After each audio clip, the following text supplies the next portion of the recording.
Hey guys, what's going on? Hope you guys are having a great week. It's been a cold one.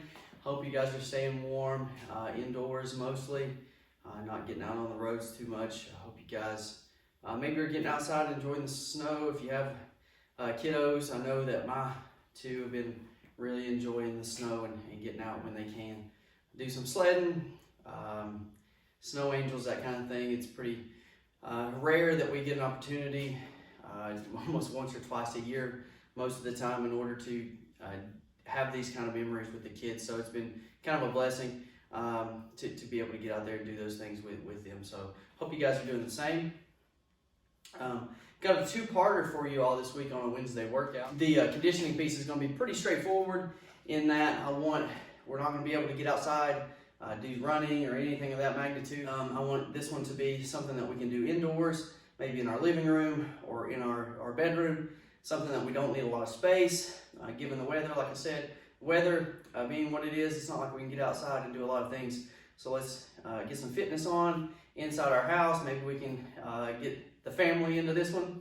But it's going to be 3 rounds per time of squats with an overhead reach and jumping jacks. So don't need a lot of space. Basically just need your body frame worth of space in order to do this. But the sets and reps are going to be 30 squats with an overhead reach and 60 jumping jacks.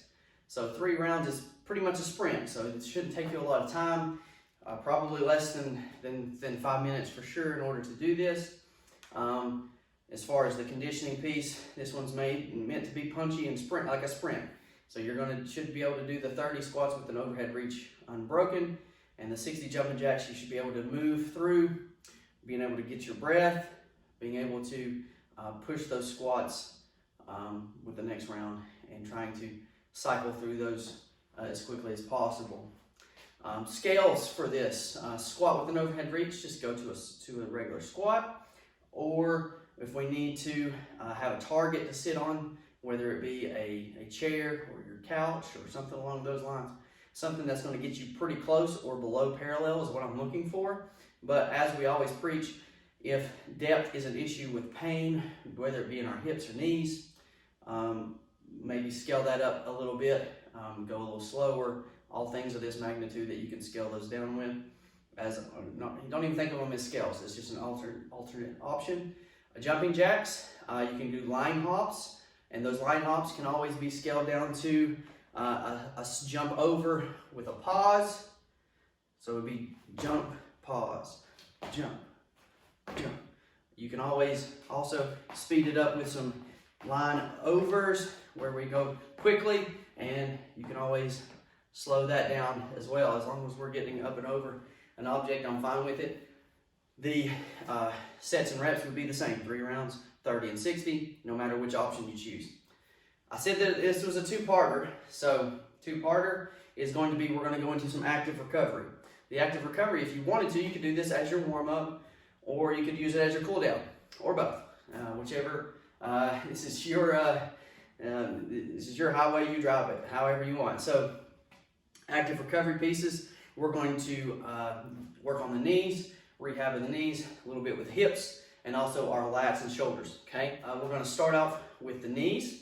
We're gonna spend some time walking backwards. You can go up and down your hallway. If you have the ability to use a treadmill, fantastic. Don't speed that thing up really fast. Just slow pace, walking backwards. What we wanna actually think about doing is pressing off of our toes all the way through the heels, really trying to get our knee ahead of our toes as we do so. It's just kind of rehabilitation for the knee. Then we're going to go into some tibia raises. Just lean up against that wall and raise those toes off the ground with a straight leg. Raising that up, we're kind of working on the outside of the front of the knee, outside of the shin. Building up some strength there. Then we're going to go into some step downs. Just think about standing on the top of a stair, kind of stepping down where the knee needs to go out over the toes, and then we stand. Kind of getting our knee out there in front of our toes if we can, building up some strength in positions that our knee doesn't really want to go, but we gotta do it. Next from there, we're going to go into a lat stretch. We're just going to put that elbow up on the wall, facing it, really trying to get it up as high as we can. If you think about it as kind of a grab the elbow stretch, we're trying to do so on the wall where we can kind of move our shoulder around, kind of playing with that range of motion within the shoulder, really working on the lat here and the shoulder, the upper back, with some stretching here. Do both sides, a minimum of 30 seconds a side. And you can go through that as many times, like I said, as you want. Next from there is I would recommend laying on the floor and do some thread the needles, where you kind of just have your arm underneath you, laying in this fashion, trying to get our weight on top of it, so we're kind of stretching this out, okay? Don't try to over exaggerate that motion in either the elbow on the wall or the thread the needle. Don't over exaggerate it, just kind of let the body weight do the stretching. And then from there, we're going to go into couch stretch. We're going to work on those hips a little bit.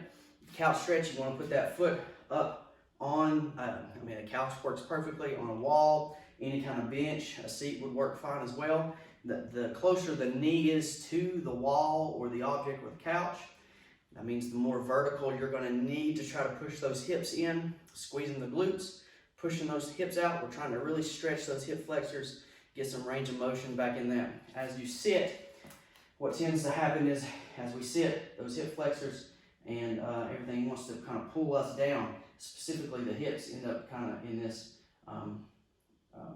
hyper extension position. We end up not being able to stand up right because everything is kind of being pulled in. Those things kind of shorten as we sit a lot. I know for me, that's a problem area, and couch stretching is beautiful for trying to elongate that, get some dynamics back into the hips, being able to stand upright and be tall, getting those hips really kind of back in alignment as well. So play with those, guys. That's some active recovery to building up some range of motion. Also, just giving some self-care. Have fun with both the conditioning piece and the active recovery. If you guys have any questions or comments or concerns, always give me some feedback. Let me know what you think, or ask those questions, and we'll get you some alternative options. Okay.